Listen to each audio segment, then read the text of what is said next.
The CANDU reactor is a Canadian-developed, pressurized heavy water reactor used for generating electric power. The acronym refers to its deuterium-oxide moderator and its use of uranium fuel. CANDU reactors were first developed in the late 1950s and 1960s by a partnership between Atomic Energy of Canada Limited, the Hydroelectric Power Commission of Ontario, Canadian General Electric, and other companies. All power reactors built in Canada are of the CANDU type. The reactor is also marketed abroad, and there are CANDU-type units operating in India, Pakistan, Argentina, South Korea, Romania, and China. In October 2011, the Canadian federal government licensed the CANDU design to CANDU Energy, which also acquired the former reactor development and marketing division of AECL at the time. Design,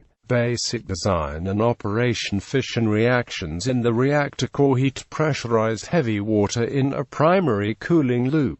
A heat exchanger, also known as a steam generator, transfers the heat to a light water secondary cooling loop, which powers a steam turbine with an electrical generator attached to it. The exhaust steam from the turbines is then condensed and returned as feed water to the steam generator, often using cooling water from a nearby source, such as a lake, river, or ocean. Newer CANDU plants, such as the Darlington Nuclear Generating Station near Toronto, Ontario, use a diffuser to spread the warm outlet water over a larger volume and limit the effects on the environment. A cooling tower can be used, but it reduces efficiency and increases costs considerably. Some of the unique features of the CANDU design are listed below. Use of natural uranium. Since CANDU uses heavy water as moderator and also as coolant, it has the luxury of maintaining a very high neutron economy. This means that the subsequent neutrons resulting from fission are used more effectively and there are fewer losses. This allows the use of natural uranium as fuel and saves the cost of enrichment. Pressure tube design. Pressurized water reactors and boiling water reactors are mostly pressure vessel-type reactors. CANDU instead uses pressure tubes. Each pressure tube is inside the calandria tubes, and there are normally 380 to 480 such tubes assembled in a reactor. This design enables the use of online refueling and many other unique features of CANDU. Refueling the reactor while it is in operation. Unlike PWRs and BWRs, CANDU reactors do not undergo batch refueling. Instead, two robotic machines hook up to the reactor faces and open the end caps of a pressure tube. One machine simply pushes in the new fuel, whereby the depleted fuel is pushed out and collected at the other end. In a light water reactor, the entire reactor core is a single large pressure vessel containing the light water, which acts as moderator and coolant, and the fuel arranged in a series of long bundles running the length of the core. At the time of CANDU's design, Canada lacked the heavy industry to cast and machine the pressure vessels. In CANDU, the pressure is contained in much smaller, easier to fabricate tubes. Each bundle is a cylinder assembled from alloy tubes containing ceramic pellets of fuel. In older designs, the assembly had 28 to 37.5 meter long fuel tubes with 12 such assemblies lying end to end in a pressure tube. The newer CANFLEX bundle has 43 tubes with 2 pellet sizes. It is about 10 centimeters in diameter, 0.5 meters long, and weighs about 20 kilograms, and replaces the 37-tube bundle. To allow the neutrons to flow freely between the bundles, the tubes and bundles are made of neutron-transparent zircaloy. The zircaloy tubes are surrounded by a much larger low-pressure tank known as a calandria, which contains the majority of the moderator. To keep the hot coolant from boiling the moderator, a calandria tube surrounds each pressure tube, with insulating carbon dioxide gas in between. Slowing down neutrons releases energy, so a cooling system dissipates the heat. The moderator is actually a large heat sink that acts as an additional safety feature. The use of individual high-pressure fuel channels passing through the CANDU's low-pressure moderator calandria makes it easier to refuel. A pressure vessel reactor must be shut down, the pressure dropped, the lid removed, and a sizable fraction of the fuel, e.g., 1/3, replaced all at once. In CANDUs, individual channels can be refueled without taking the reactor offline, improving the capacity factor. One fueling machine inserts new fuel into one end of the channel while the other receives discharged fuel from the opposite end. One significant operational advantage of online refueling is that a failed or leaking fuel bundle can be removed from the core once it has been located, thus reducing the radiation fields in the primary systems. Purpose of using heavy water natural uranium is a mix of isotopes, mainly uranium-238, with 0.72% WT fissile uranium-235. A reactor aims for a steady rate of fission over time, where the neutrons released by fission cause an equal number of fissions in other atoms. These neutrons are fairly energetic and don't readily react with the surrounding fissile material. They must have their energy moderated as much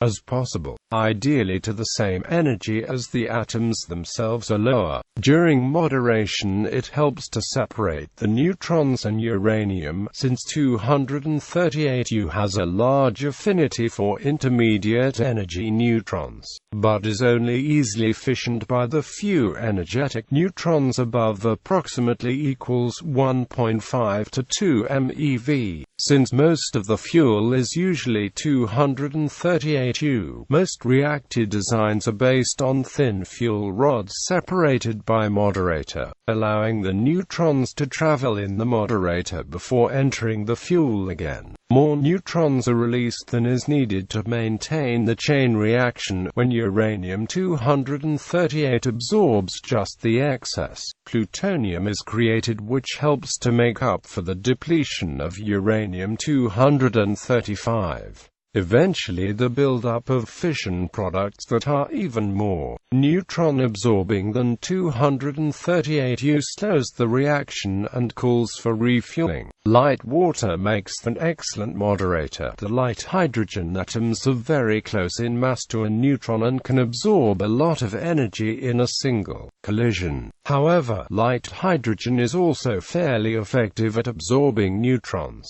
and there will be too few left over to react with the small amount of 235U in natural uranium, preventing criticality. In order to allow criticality, the fuel must be enriched, increasing the amount of 235U to an acceptable level. In light water reactors, the fuel is typically enriched between 2% and 5% 235U. Enrichment facilities are expensive to build and operate. They are also a proliferation concern, as they can be used to enrich the 235U much further, up to weapons-grade material. However, this can be remedied if the fuel is supplied and reprocessed by an internationally approved supplier. The main advantage of heavy water moderator over light water is reduced absorption of the neutrons that sustain the chain reaction, allowing a lower concentration of active atoms.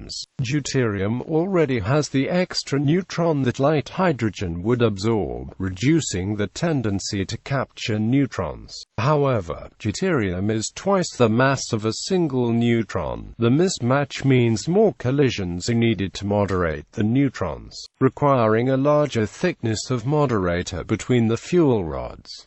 This increases the size of the reactor core and the leakage of neutrons. It is also the practical reason for the Calandria design, otherwise a very large pressure vessel would be needed. The low 235 U density in natural uranium also implies that less of the fuel will be consumed before the fission rate drops too low to sustain criticality, because the ratio of 235 U to fission products plus 238 U is lower. However, in CANDU most of the moderator is at lower temperatures than in other designs, reducing the spread of speeds and the overall speed of the moderator particles. This means most of the neutrons will end up at a lower energy and be more likely to cause fission. So CANDU not only burns natural uranium, but it does so more effectively as well. Overall, CANDU reactors use 30 to 40% less mined uranium than light water reactors per unit of electricity produced. This is a major advantage to the heavy water design. It not only requires less fuel, but as the fuel does not have to be enriched, it is much less expensive as well.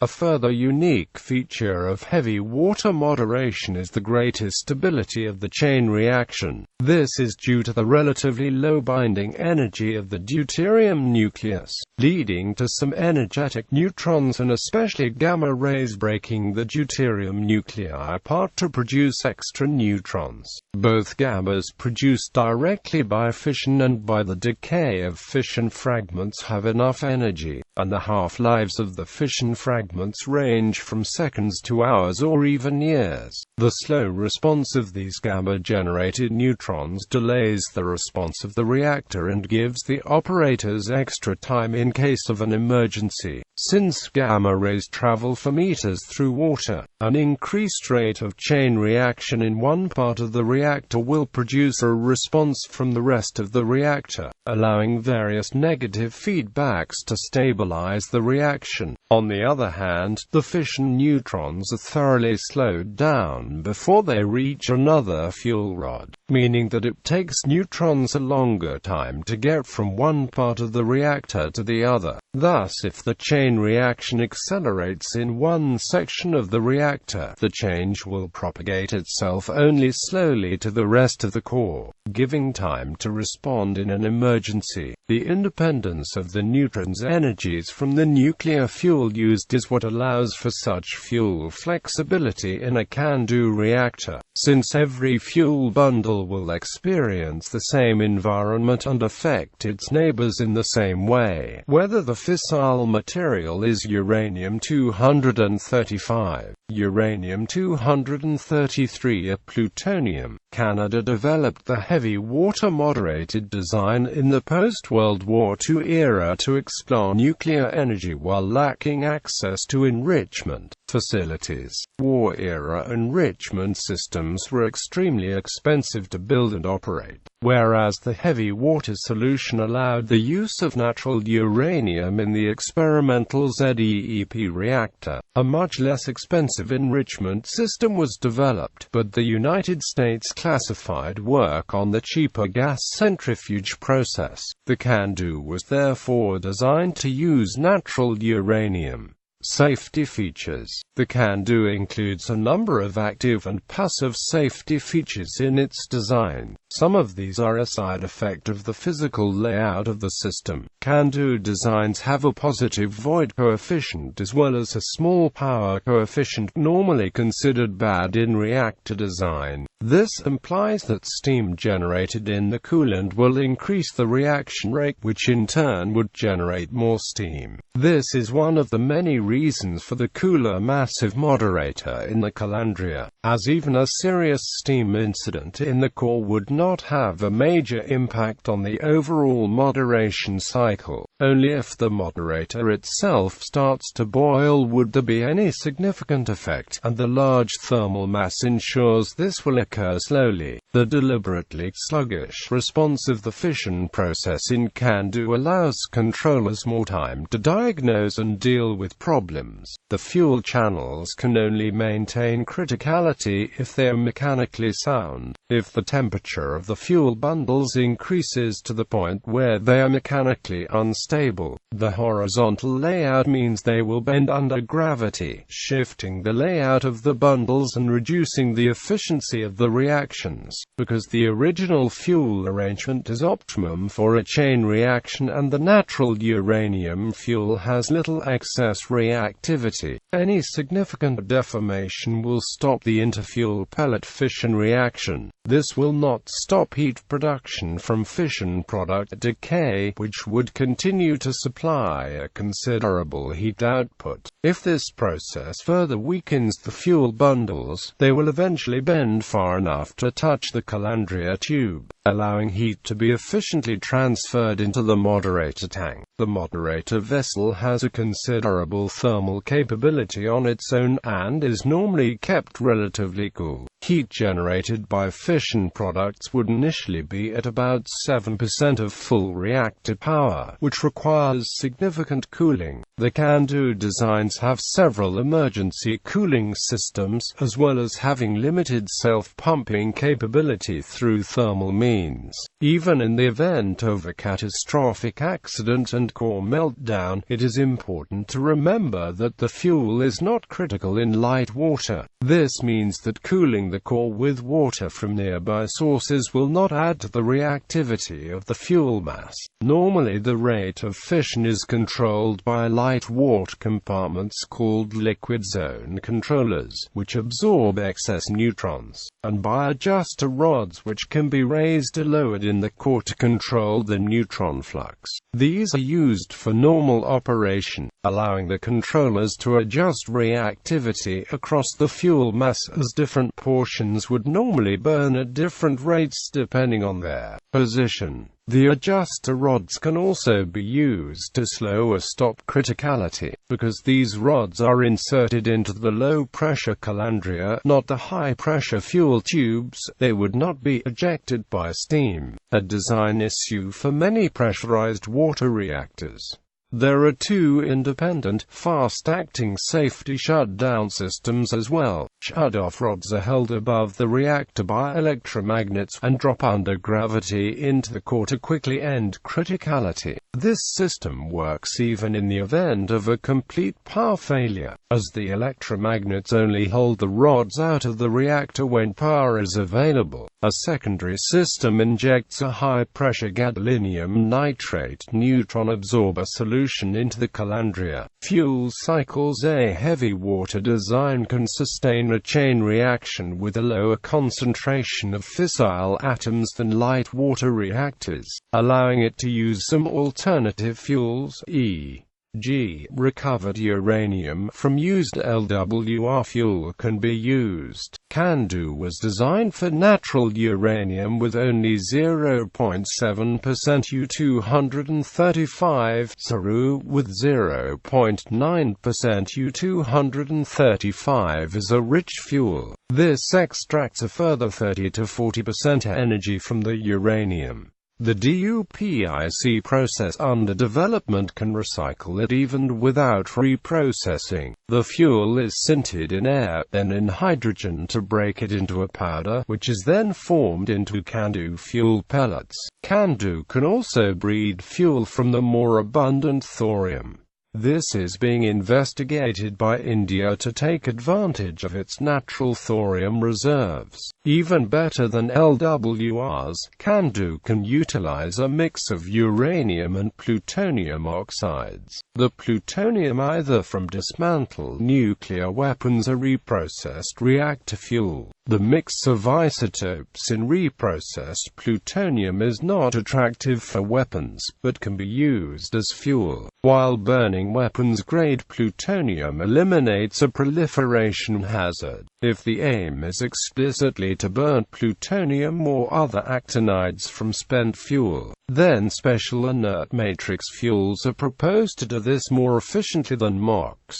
Since they contain no uranium, these fuels do not breed any extra plutonium. Economics. The neutron economy of heavy water moderation and precise control of online refueling allow CANDU to use a great range of fuels other than enriched uranium, e.g., natural uranium, reprocessed uranium, thorium, plutonium, and used LWR fuel. Given the expense of enrichment, this can make fuel much cheaper. There is, however, an initial investment into the tons of 99.75% pure heavy water to fill the core and heat transfer system. In the case of the Darlington plant, costs released as part of the Freedom of Information Act request put the overnight cost of the plant at $5.117 billion CAD. Total capital costs including interest were $14.319 billion CAD, with the heavy water accounting for $1.528 billion, or 11% of this.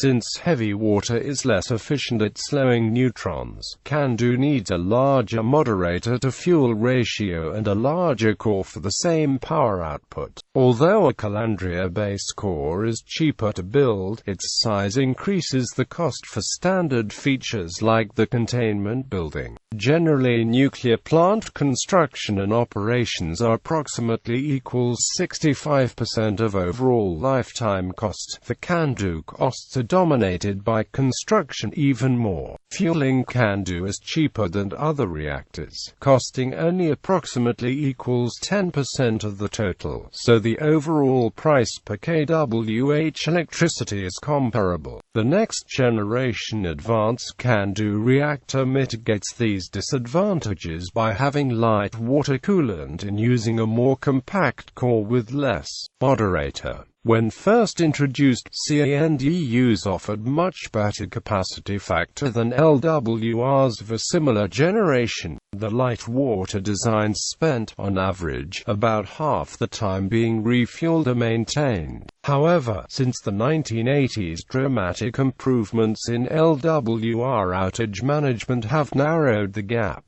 with several units achieving capacity factors tilde 90% and higher, with an overall fleet performance of 92% in 2010. The latest generation CANDU 6 reactors have an 88 to 90% CF, but overall performance is dominated by the older Canadian units with CFs on the order of 80%. Refurbished units have demonstrated poor performance to date on the order of 65%. Some CANDU plants suffered from cost overruns during construction, often from external factors such as government action. For instance, a number of imposed construction delays led to roughly a doubling of the cost of the Darlington nuclear generating station near Toronto, Ontario. Technical problems and redesigns added about another $1 billion to the resulting $14.4 billion price. In contrast, in 2002, 2 CANDU 6 reactors at Kashan in China were completed on schedule and on budget, an achievement attributed to tight control over scope and schedule. Nuclear non-proliferation. In terms of safeguards against nuclear weapons proliferation, CANDUs meet a similar level of international certification as other reactors. There is a common misconception that the plutonium for India's first nuclear detonation, Operation Smiling Buddha in 1974, was produced in a Cyrus design. In fact, it was produced in the safeguarded indigenously built PHWR reactor. In addition to its 2 PHWR reactors, India has some safeguarded pressurized heavy water reactors based on the CANDU design, and 2 safeguarded light water reactors supplied by the U.S. Plutonium has been extracted from the spent fuel from all of these reactors. However, India mainly relies on an Indian-designed and built-in military reactor called Dhruva. The design is believed to be derived from the Cyrus reactor, with the Dhruva being scaled up for more efficient plutonium production. It is this reactor which is thought to have produced the plutonium plutonium for India's more recent Operation Shakti nuclear tests. Although heavy water is relatively immune to neutron capture, a small amount of the deuterium turns into tritium in this way. Tritium plus deuterium mix undergoes nuclear fusion more easily than any other substance. Tritium can be used in both the fusion boost of a boosted fission weapon and the main fusion process of an H-bomb. However, in an H-bomb, it is usually created in situ by neutron irradiation of lithium-6. Tritium is extracted from some CANDU plants in Canada, mainly to improve safety in case of heavy water leakage. The gas is stockpiled and used in a variety of commercial products, notably powerless lighting systems and medical devices. In 1985, what was then Ontario Hydro sparked controversy in Ontario due to its plans to sell tritium to the U.S. The plan, by law, involved sales to non-military applications only, but some speculated that the exports could have freed American tritium for the U.S. nuclear weapons program. Future demands appear to outstrip production, in particular the demands of future generations of experimental fusion reactors like ITER. Currently between 1.5 and 2.1 kilograms of tritium are recovered yearly at the Darlington Separation Facility, of which a minor fraction is sold. The 1998 Operation Shakti test series in India included one bomb of about 45 knots yield that India has publicly claimed was a hydrogen bomb. An offhand comment in the Bach publication Heavy Water Properties, Production and Analysis appears to suggest that the tritium was extracted from the heavy water in the CANDU and PHWR reactors in commercial operation. Jane's Intelligence Review quotes the chairman of the Indian Atomic Energy Commission as admitting to the tritium extraction plant, but refusing to comment on its use. However, India is also capable of creating tritium more efficiently by irradiation of lithium-6 in reactors. Tritium emissions. Tritium is a radioactive form of hydrogen, with a half-life of 12.3 years. It is produced in small amounts in nature, by cosmic ray interactions in the upper atmosphere. Tritium is considered a weak radionuclide because of its low-energy radioactive emissions. The beta particles travel 6 mm in air and only penetrate skin up to 6 micrometers. The biological half-life of inhaled, ingested, or absorbed tritium is 10 to 12 days. Tritium is generated in the fuel of all reactors. However, CANDU reactors generate tritium also in their coolant and moderator. Due to neutron capture in heavy hydrogen, some of this tritium escapes into containment and is generally recovered. However, a small percentage escapes containment and is considered a routine radioactive emission. Responsible operation of a CANDU plant therefore includes monitoring tritium in the surrounding environment. In some CANDU reactors the tritium is periodically extracted. Typical emissions from CANDU plants in Canada are less than 1% of the national regulatory limit, which is based on International Commission on Radiological Protection guidelines. Tritium emissions from other CANDU plants are similarly low. In general, there is significant public controversy about radioactive emissions from nuclear power plants, and for CANDU plants one of the main concerns is tritium. In 2007, Greenpeace published a critique of tritium emissions from Canadian nuclear power plants by Dr. Ian Fairley. This report was criticized by Dr. Richard Osborne,